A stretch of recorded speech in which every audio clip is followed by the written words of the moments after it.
Hi guys, welcome to Richard Cabile YouTube channel. In today's video, I will teach you how to enable or disable play sound for keypad taps on Samsung Galaxy A02. And okay guys, but before we start, kindly subscribe to my YouTube channel by pressing the subscribe button and the bell to notify you if I have new videos. Okay guys, let's start. So okay guys, you'll have to do is go to phone application on your Samsung Galaxy A02. Here in phone, go to 3 dot on the right side on your screen, okay, tap this.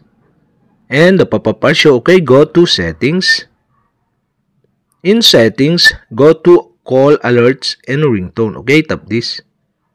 Here in call alert and ringtone, okay, you can see below the play sound for keypad taps. And on the right side, you can see the switch button.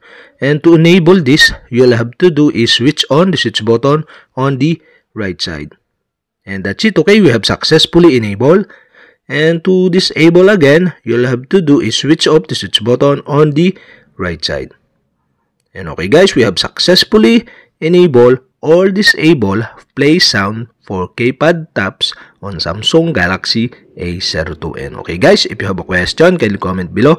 And don't forget to hit the subscribe button and the bell to notify you if I have new videos. Okay guys, thank you for watching.